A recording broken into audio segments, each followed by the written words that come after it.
You pick it up without thinking. A hum, a blast of heat, and your hair transforms. But what if I told you the first hairdryer was born not from beauty, but desperation? Picture this: France, 1890. A frustrated salon owner watches wealthy clients wait hours under explosive gas-powered hoods. Their hair smokes, their time evaporates. Enter Alexandre Godefroy, man who ripped the motor from a vacuum cleaner, reversed its airflow, and aimed it at a client's head. The result? A roaring 5-pound metal beast that sounded like a freight train. It wasn't elegant, it wasn't safe, but it sparked a revolution. Because that clunky contraption held a shocking secret. It exploited a law of physics no one had weaponized for beauty before. And its journey, from fire hazard to fashion essential, would rewrite society's rules. Stick around. By the end, you'll never look at your bathroom shelf the same way again. Before the hum, there was horror. Imagine the 1880s. Women perch on stools beneath sinister dome-shaped dryers hooked to gas lines or boiling water tanks. A single spark could ignite wigs soaked in flammable oils. Drying took 2 hours if you avoided third-degree burns. At home, even worse. You'd hover over coal stoves, wielding hand-cranked fans made of arsenic-coated copper. Hair sizzled, scalps blistered, and society demanded it. Victorian updos required pounds of curls piled high, a status symbol impossible without hours of torture. Why endure it? Because wet hair meant social death. Catching a chill was believed to cause insanity, brain fever, and working-class women, they scrubbed factory grime with harsh lye soap, scalding water, and no time to air-dry. Enter the Industrial Revolution. Factories demanded punctuality. Women entered offices. Elaborate hats required controlled hairstyles. The pressure mounted. Be presentable, but don't waste daylight. Salons boomed, charging a fortune for hazardous drying sessions. Newspapers ran ads for hair fireproofing tonics. One 1887 London Times article lamented, "The modern coiffure is a prison, but change brewed in labs." Edison's light bulb, 1879, proved electricity could be tamed. Motors shrank, and a French hairdresser watched a janitor suck dust from carpets and saw salvation. Alexandre Godefroy didn't set out to make history. He just wanted to keep his Parisian salon clients from fleeing. In 1890, he patented a hair-drying device, a modified aspirator vacuum motor bolted to a chair, piping heat through a hose. The first test, chaos. The motor shrieked, the hose whipped like a snake, scorching a model's ear. Clients called it the dragon, but Godefroy persisted because he'd glimpsed a core truth. Airflow plus heat equals faster evaporation. His breakthrough, redirecting a vacuum's suction into blow. Early models weighed 7 pounds, cost a year's wages, and required salon staff to hold them steady. Then came the near miss that changed everything. In 1911, American inventor Eleanor Roosevelt, no relation to the First Lady, added safety coils to prevent electrocution, only to have her factory burn down weeks before launch. By 1920, handheld versions emerged, but they were lethal. 20% of users reported shocks. The real hero, engineer Leo Jambor. In 1925, he cracked 2 problems: overheating and weight. His secret? Aircraft, aluminum, and asbestos insulation. His racewind dryer halved drying time to 30 minutes.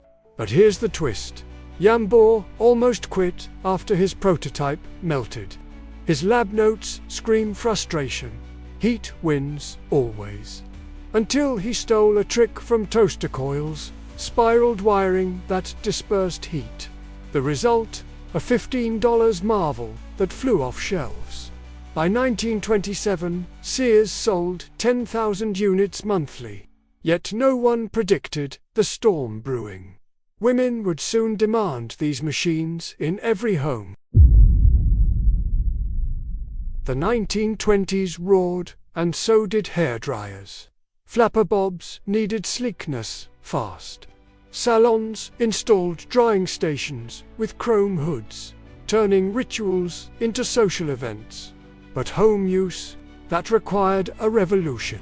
Bakelite handles replaced metal in 1932, cutting weight to 3 pounds. Then, World War II, manufacturers like the US Victor repurposed military tech, adding nylon fan blades and ceramic heating elements.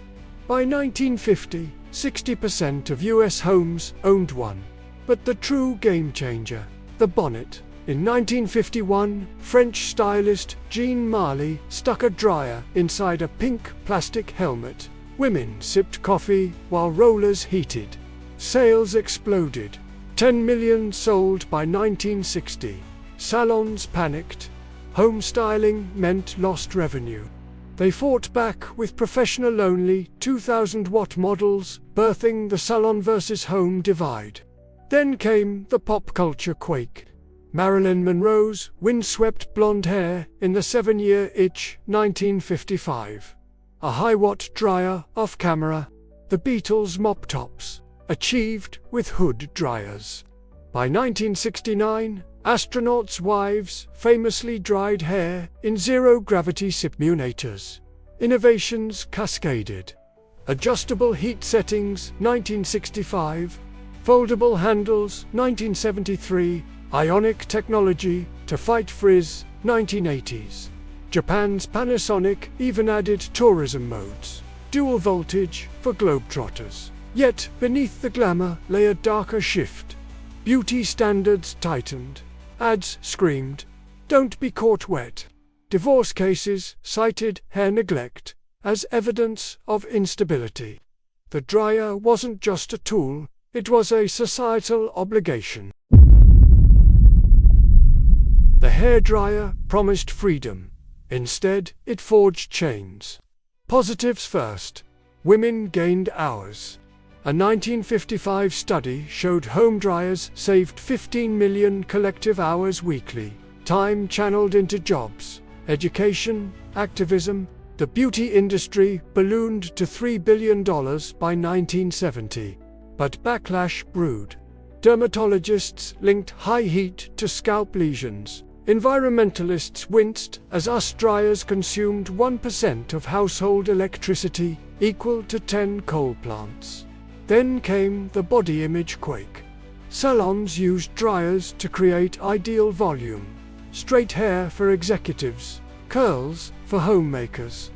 Ads depicted wet hair as unprofessional. By 1980, 70% of women felt pressured to style daily. Feminist Gloria Steinem blasted dryers as patriarchy's hot air.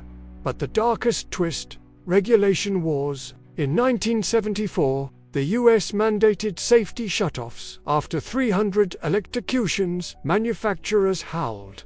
They'd sold dryers as idiot-proof. Then, the 1990s asbestos scandal.